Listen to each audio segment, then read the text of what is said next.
Jogos de Amor. Vale analisar uma comédia romântica interessante de 2024 que está na Netflix, que justamente traz pra gente esse gostinho, né, das velhas e tradicionais comédias românticas, em que a gente já consegue ali enxergar nos primeiros minutinhos do filme qual é o seu desfecho, mas que a gente fica querendo saber se vai ser assim mesmo ou não. Trata-se de um grupo de amigos que criou uma espécie de jogos, criou um arsenal de jogos, nas quais eles criam situações para poder fazer com que o outro amigo, o outro coleguinha, consiga um namoradinho naquele dia, naquela noite. Eles fazem isso para terem, né, ali aquela saidinha, aquele namorico rapidíssimo e eles não têm compromissos, eles querem só trabalhar em diversão e eles vão seguindo a vida deles ali ao passar do tempo. Ocorre que em determinado momento a protagonista gosta de uma pessoa que ela conhece e olha essa pessoa diferente. Ela olha essa pessoa e ela enxerga nessa pessoa, nesse homem, uma possibilidade de firmar, né? De firmar ponto, uma possibilidade de estabilidade ali. Ela enxerga naquele homem uma maturidade que ela não reconhece nos demais caras, né, com quem ela sai, e ela começa a querer, já que eles fazem, né, eles vivem desses jogos amorosos aí, desses joguinhos que eles fazem manipulatórios, que inclusive é até bem interessante da gente conversar, porque muitas pessoas não percebem, mas elas são manipuladas por joguinhos, hábitos, né, que algumas outras pessoas têm para conquistar, artifícios para conquistar as outras, enfim, que dá até pano para manga para outros vídeos que a gente pode conversar também. E ela então quer firmar território ali naquele lugar e cria um jogo, né? Pede para os amigos para eles criarem um jogo para que esse jogo funcione e ela consiga efetivamente aquele amor idealizado. Ela consiga efetivamente romance com aquela pessoa que ela fantasiou a vida inteira. Então você vê que no quarto dela ela mantém ali uma foto do casal de ouro que ela teve na vida, que foi o pai e a mãe dela, que ela reconhece como sendo um casamento sólido, inteiro, um casamento real, verdadeiro, romântico, e ela constrói essa narrativa na cabeça dela de que é possível viver um amor longevo, mas ela não quer dar o tempo para esse amor existir, ela quer antecipar as coisas, pular algumas etapas. E nesse processo de pular etapas, ela só esqueceu de um detalhe, pequeno detalhe, que é o outro, né? Então você está jogando, você está articulando, você quer ganhar alguma coisa, porque eles são extremamente competitivos. Esses jogos, quando eles conseguem alcançar aquela pessoa e há o encontro, né? Há aqueles encontrinhos ali, eles consideram que ganharam, eles marcaram pontos, né? Entre eles. Então, olha que interessante. Ela tem uma cabeça romântica, mas ela vive na vida prática. E aí, quando essa cabeça romântica tenta entrar na vida prática, tenta fazer parte da vida prática dela, ela esquece que o outro precisa estar na mesma sintonia, que o outro precisa existir dentro do quadradinho que ela idealizou, dentro da história que ela idealizou. E aí é muito interessante como se desenrola esse curso, né, desse filme. É muito interessante como se desenrola essa narrativa, essa história.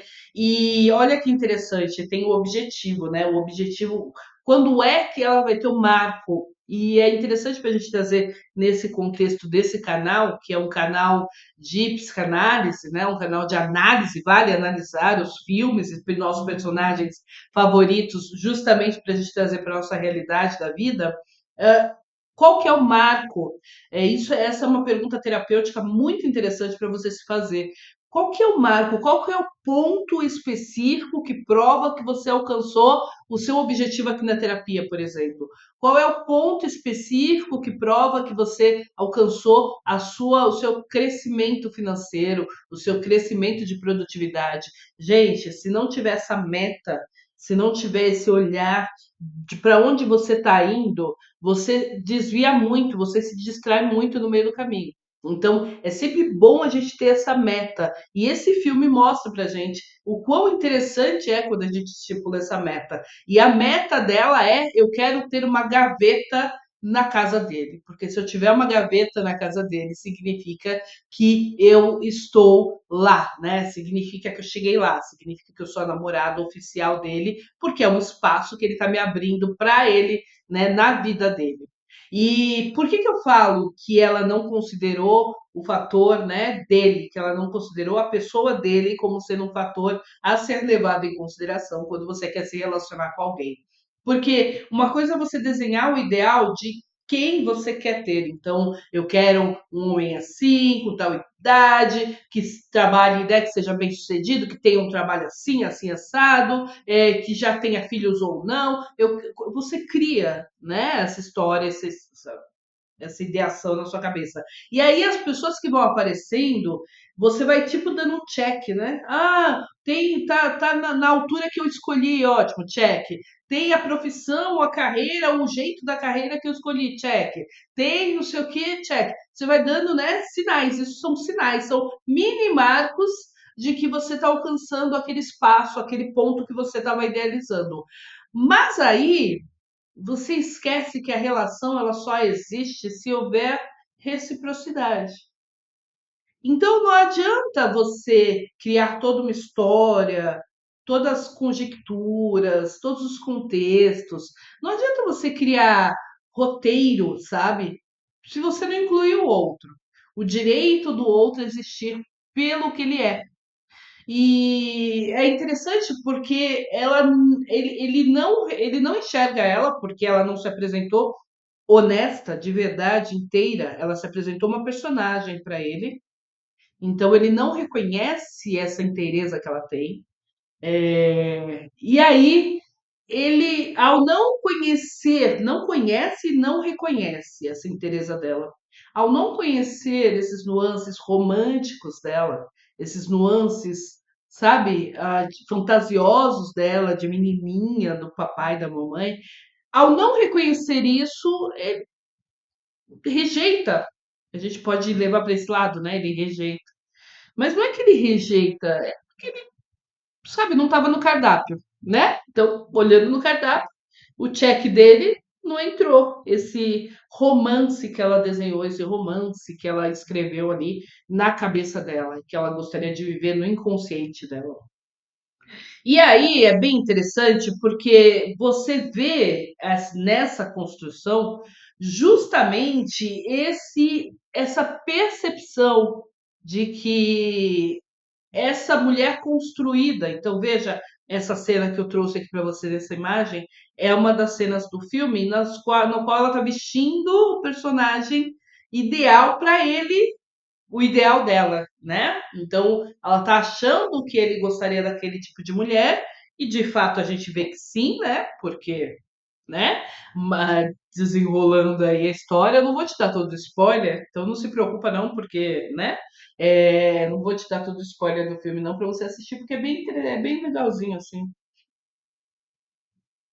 Um daqueles filmes para você assistir e se perder um pouquinho na historinha. É, é bem interessante assim para a gente ver. E olha só que interessante, né? Nesse caso específico, quando ele dá de cara com ela real, a mulher real que existe por trás desse vestido vermelho, a mulher real que habita ali, o romance, por mais essa matadora, né, dessa mulher sex appeal, enfim, quando ele enxerga essa mulher, ele rechaça. Ele não gosta do que vê. E ela não sabe muito bem lidar com essa rejeição dele ao que ela é, a quem ela é. Mas é injusto, né? Olhando pela perspectiva dele, é injusto, porque ela não foi apresentada para ele. Então ele não sabia. que ela existia. Logo, ele não se encantou e não se apaixonou por ela, por quem ela é de verdade. Ele se apaixonou e se encantou pela mulher de vestido vermelho, entende?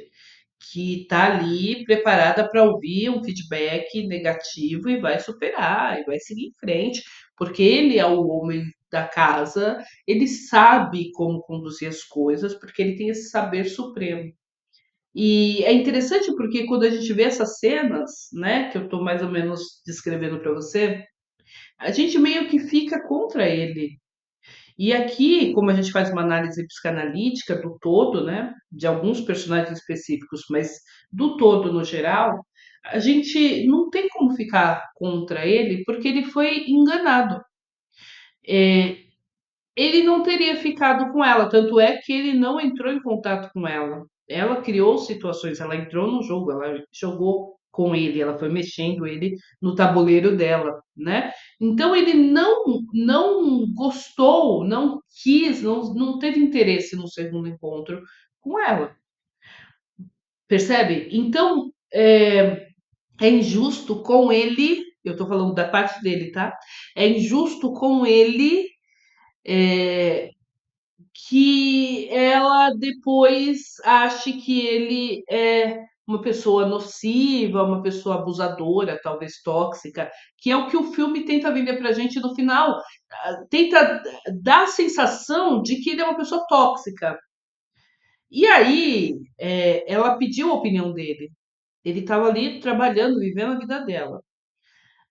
E aqui é que eu quero que você saiba, ele estava vivendo a vidinha dele.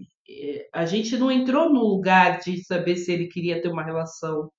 Só foram as coisas acontecendo e no tabuleiro que eles estavam jogando, ele acabou aceitando aquele jogo, porque foi tão articulado que ele aceitou aquele jogo. Olha que interessante, eu abri o vídeo para falar sobre o homem idealizado, sobre o amor idealizado que estaria na cabeça dela, e eu acabo o vídeo falando sobre a quebra de perspectiva e a quebra de honestidade que há quando a gente entra falsamente numa relação. Cuidado com esses personagens que a gente cria na nossa cabeça para caber na vida do outro. Cuidado com essa ideação que você cria aí na perspectiva do outro. Por quê? Porque muitas vezes o outro não está errado. Muitas vezes você que construiu no terreno errado.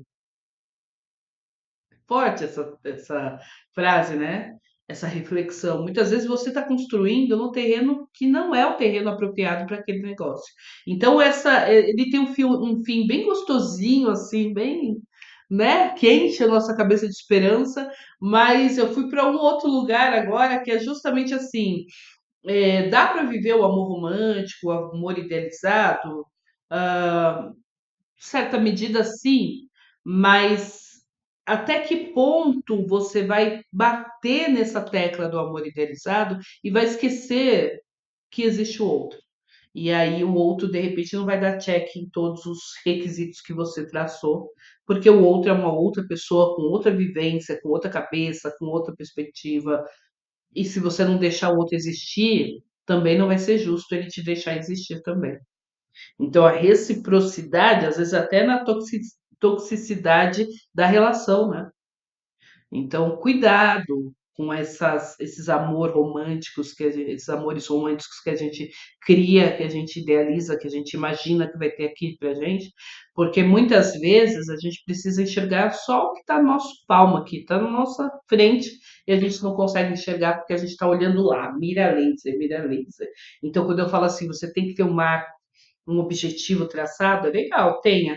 Mas não esquece de olhar o caminho e o percurso que você está seguindo, porque às vezes no caminho e no percurso você tem ali exatamente o que você tinha idealizado, mas não se permitiu nem conceber. Não se permitiu conceber. Então presta atenção se de repente na sua vida você está vivendo esse emaranhado de querer uma coisa idealizada, pá, pá, pá, pá, mira laser, e de repente está esquecendo de olhar, opa, deixa eu olhar aqui o entorno. E aí não é uma distração, é sim uma percepção do que está acontecendo ali no momento. Não perder de vista a vida do aqui e agora. O aqui e agora é fundamental, é importante. Reverbera comigo, curte, se inscreve no canal, comenta, compartilha, eu tô aqui para você. Beijo.